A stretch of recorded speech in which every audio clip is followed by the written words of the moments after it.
the only thing that could tear down the House of the Dragon was itself.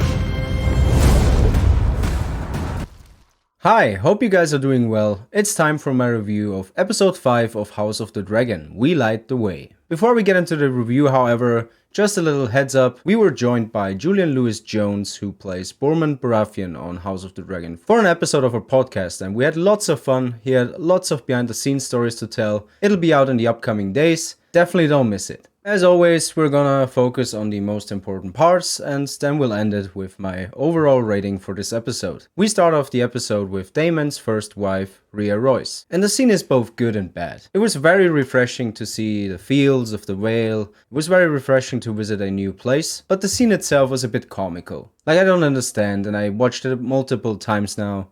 I don't understand why she tripped at this exact moment. The way they shot it made it seem like Daemon had nothing to do with it. I have no idea. Maybe you guys have an idea. Feel free to comment down below what you think might have happened, but yeah, it was a bit random, and he finished the job, and that problem is out of the way. We don't have to deal with the Whale storyline anymore. We don't have to deal with Rhea Royce anymore.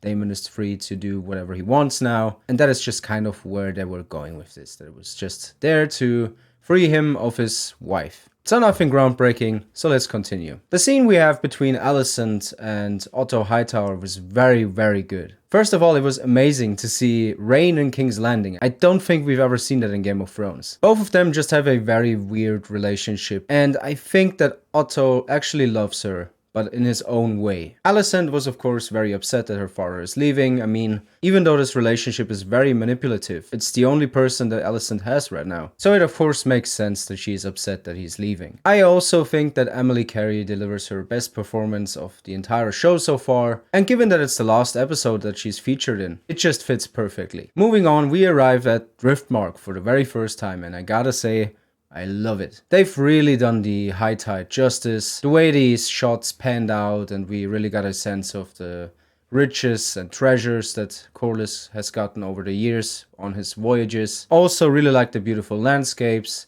like that scene we have later on with Laenor and Rhaenyra. Very, very beautiful. And it just goes to show that if you film at a real location, it's always gonna be better than some over-the-top CGI. In general, about the character stuff, man, I'm just glad we finally got to see more of House Velaryon. I've been giving this show nothing but praise so far, but I think they could have done way more with House Velaryon. It's just a pity, but here we are, 5 episodes in. Corlys was the very ambitious, proud man, while Rhaenys was the reasonable one, and that just makes for a nice dynamic. They definitely are our power couple of House of the Dragon. Both Eve Best and Steve Tusaw are really good picks for their respective roles, and I like it. I hope we get more of it in the future, but I guess it was always about establishing House Targaryen more than it was House Velaryon in these first couple of episodes. Now that we're getting the 10-year time jump, I'm expecting to see more of Rhaenys and Corlys in Rhaenyra's story arc. Also, as I just said, I really like the scene between Laenor and Rhaenyra at the beaches. I hope they become something like best friends now. That would very much fit, and I think Rhaenyra could really use a friend right now. That could be a very exciting duo. Let's see how it goes. Let's see where the show decided to go with it. Another scene that I really liked was the scene between Larys Strong and Alicent in the Godswood. I gotta say, I really like the way they're setting up Larys Strong so far. Like when he was in the tent in the 3rd episode, I think, it was very, very good how they did that. They really took a lot of inspiration from the book. Larys is a very reserved man, he rarely ever speaks without true intent, and this was very much intentional. The scene really left me wanting more, and I hope we will get a lot of Larys Strong scenes in the future. There's a lot of possibility here to really make him work from the shadows, to have him be this sneaky bastard. I always like those kind of characters, and I hope that's where they are going with the character. Also, I think he's gonna be involved in something huge this season, but I will go into more detail when we're doing our podcast episode. Those are always more spoiler heavy. although we of course have spoiler warnings in them as well. Another thing that I want to talk about is of course Sir Criston Cole and Rhaenyra, and how Criston Cole proposed to marry Rhaenyra, to run off with her. This is something that I was speculating about for months now, and seeing it come to the screen, I think they really nailed it. And the way I see it, or the way I interpreted it, is that it was coming from a place of guilt rather than actual love. Sure, I think Criston Cole has feelings for Rhaenyra.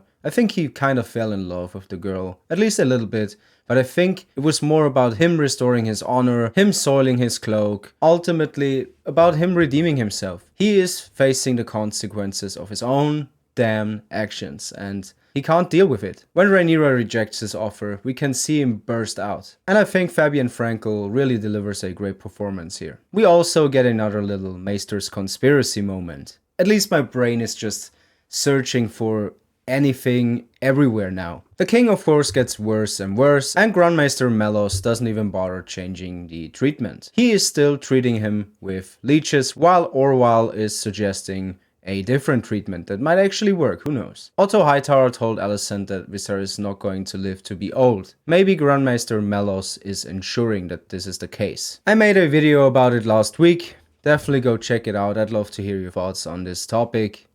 Let's see where this goes. I really liked how the wedding was initiated. Like how the powerful houses of Westeros were walking in and Sir Harold Westerling was announcing them. It was very powerful, and I really liked the music that accompanied these scenes.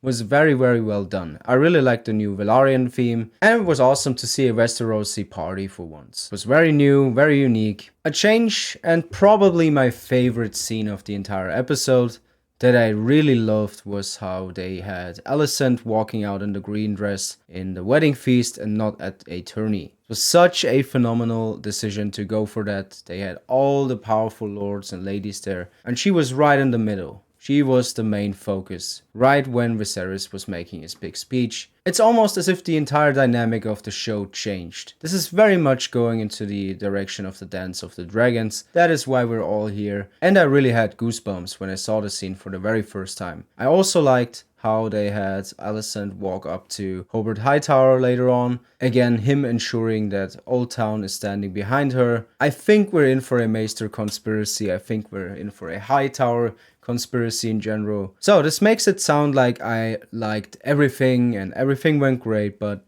sadly this is not the case. I do have some pretty big problems with the ending of this episode. I just don't get how Kristen Cole would get away with killing the best friend of the groom right then and there at the wedding. No one bothered him, no one intervened, no one stopped him, no one arrested him, and I get that King Viserys collapsed, and this is obviously more important than Kristen Cole, but I feel like Sir Harold Westerling or any other Kingsguard would stop him from just ground and pounding him to death. That is a bit insane. I think they could have done a way better job here. And if you really want to have this scene at the wedding, if you really want to have the drama right then and there, then you could have at least had him thrown in the black cells, and later on Alicent could have come in and had him freed. That would of course set up Kristen Cole's involvement with the Greens later on, but this was just a bit silly in my opinion, I'm sorry. Joffrey was entering the throne room with the Velaryons. It's not like he was some stranger, like he was pretty well known. So there would have been other ways to do it, maybe even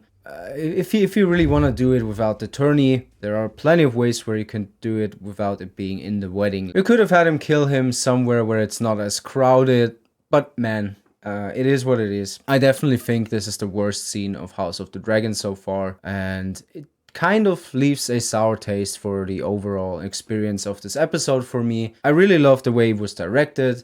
I have no problems with about 95% of this episode, but this just leaves a bit of a sour taste. So, all in all, I liked the episode. I think it was a good episode. The Greens versus the Blacks is in full development now. Again, I love the directing of this episode. I hope Claire Kilner comes back for season 2 of House of the Dragon. I also like that we got more Corlys and Rhaenys in this episode. I hope we get even more of that. And I also like that they're focusing more on secondary characters. That's just something that will add layers to the storytelling. I really like the focus on the king, for example, on the small council and stuff. But if you focus on the little characters as well, that's just gonna make for a better story. If you imagine, or if you think back to characters like Grandmaster Pycelle, for example, or even very early on, Yori Castle, how they had scenes with these individual characters in Game of Thrones. I think that's something that just benefits the story overall. Also, of course, this was the last episode of Millie Alcock and Emily Carey. I think they saved Emily Carey's best performance for last. Both of them did a phenomenal job on the show,